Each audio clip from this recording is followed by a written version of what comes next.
तो ब्रेक के बाद एक बार फिर से आप सभी का स्वागत है। और देखिए, बात बीएमसी चुनाव को लेकर कर रहे हैं, जिसको लेकर वोटिंग जो है वो शुरू हो चुकी है। तमाम जो लोग हैं वो पहुंच रहे हैं और लगातार डेवलपमेंट की बात जो है वो करते हुए नजर आ रहे हैं। कल रिजल्ट का दिन है, लेकिन इस बार जीत किसकी होगी इस पर हर किसी की नजरें हैं। तमाम जो गेस्ट हैं वो भी हमारे साथ लाइव जुड़े हुए हैं। इसके अलावा हमारे रिपोर्टर हैं वो भी हमारे साथ जुड़े हुए हैं। एक और खास मेहमान हमारे साथ यहाँ पर जुड़ चुके हैं, समर खड़ास जी हैं, वरिष्ठ पत्रकार। अब समर जी, आपका बहुत बहुत स्वागत करती हूँ सर लाइव टाइम्स पर। और समर सर, मेरा सवाल आपसे यही होगा, क्योंकि देखिए बीएमसी चुनाव को लेकर लगातार जो तस्वीरें हैं वो सामने निकल कर आ रही हैं, वोटिंग जो है वो शुरू हो चुकी है। लेकिन आपसे मैं समझना चाहूंगी कि बीएमसी चुनाव को लेकर देखिए ये कहा जाता है कि ये सिर्फ नगर निगम नहीं बल्कि मुंबई की राजनीति की दिशा तय करेगा। आपके हिसाब से कितना बड़ा चुनाव है?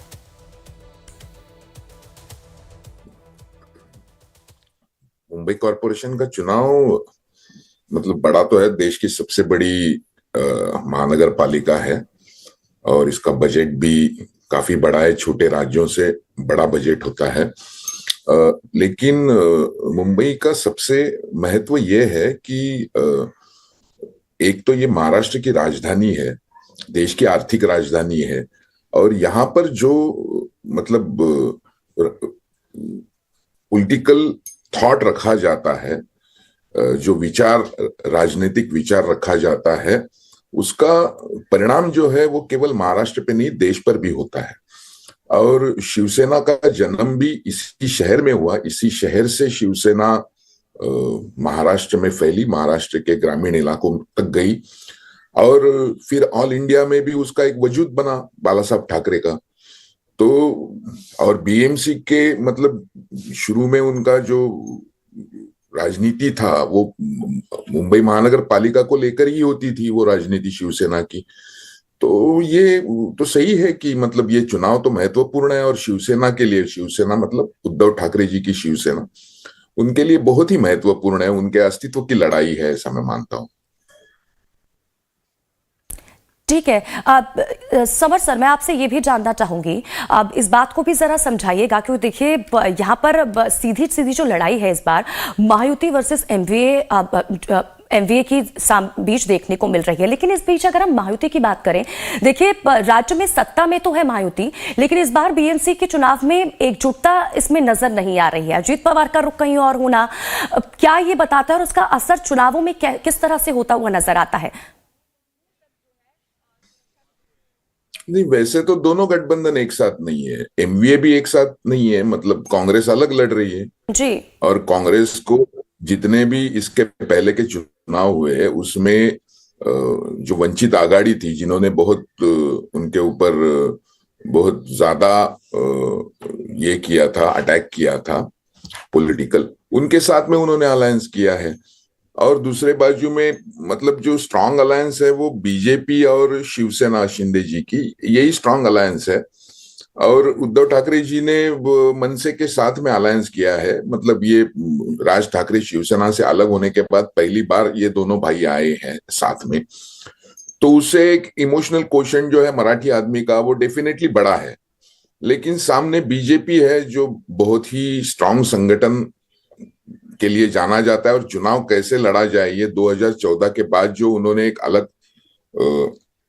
दिखा दिया है पूरे देश को कि किस तरह से प्लानिंग करके चुनाव लड़ा जाता है और उसमें सारी चीजें कैसे साम दाम दंड भेद से जीता कैसे जाता है। अल्टीमेटली रिजल्ट इज इंपॉर्टेंट, ये जो बीजेपी ने एक नया फंडा निकाला है और उनके साथ में शिंदे जी की सेना भी है, तो ये बहुत स्ट्रांग अलायंस है। तो मुझे ऐसा लगता है एक मतलब सुशासित संगठन कौशल और दूसरी बाजू में एक इमोशनल क्वोशंट, ऐसे लड़ाई होगी, ऐसा मुझे लगता है।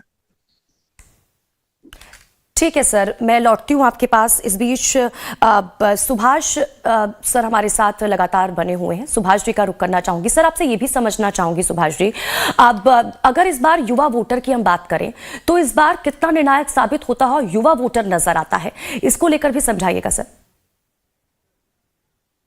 देखिए, युवा वोटर्स का जो परसेंटेज है वो इस बार अच्छा खासा है। और यहाँ पर एक महत्वपूर्ण चीज ये है कि मुंबई का जो वोटिंग है वो अलग अलग हिस्सों में बटा हुआ है। मैं आपको डेमोग्राफिक के हिसाब से मैं बताऊं तो अगर मुंबई में अगर जो आइलैंड सिटी है शहर है जहाँ पे मराठी पॉपुलेशन ज्यादा है, जैसे लाल बाग परल एरिया, सेंट्रल मुंबई का जो इलाका है और कुछ हद तक साउथ मुंबई का इलाका है, यहाँ पर जो वोटर्स हैं वो अगर वोटर्स ज्यादा निकल के आते हैं तो उसका फायदा जाहिर है ठाकरे बंधुओं को होगा। और अगर जो नॉर्थ मुंबई है, जो कांदिवली, बोरीवली और ये जो इलाके हैं, कुछ हद तक घाटकोपर वगैरह ये इलाके, वेस्टर्न सेंट्रल और इस इलाके के मुलुंड वगैरह इलाके हैं, ये यहाँ पर अगर ज्यादा लोग आते हैं वोटिंग करने के लिए तो उसका फायदा बीजेपी को होगा। ऐसा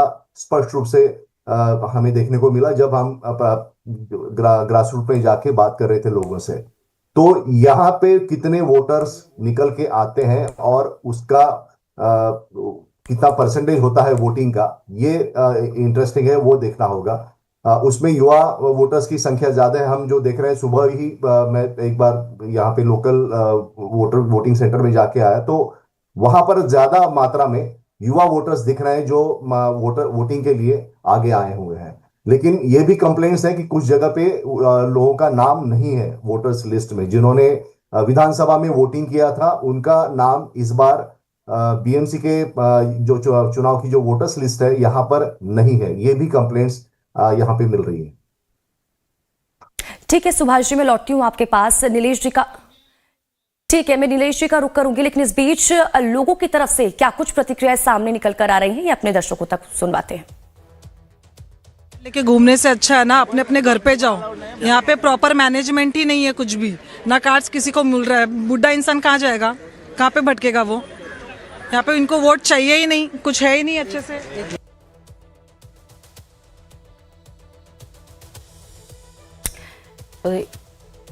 तो देखिए, लगातार तस्वीरें आपको दिखा रहे हैं, व्यवस्थाओं को लेकर लोग थोड़ा नाराजगी यहाँ पर जाहिर करते हुए नजर आ रहे हैं। नीलेश जी, आपके पास आना चाहूंगी सर, और ये समझना चाहूंगी क्योंकि देखिए इस बीच हमने देखा कि किस तरह से लोगों के बीच जाकर बयानबाजी भी तमाम दलों की तरफ से की गई, आरोप प्रत्यारोप भी चले इस बीच। अब क्या वे मुद्दा आधारित थे या केवल राजनीतिक रणनीति इसे माना जाए, और क्या इस तरह की बयानबाजी से असली नागरिक के जो मुद्दे हैं वो कहीं ना कहीं पीछे छूट जाते हैं?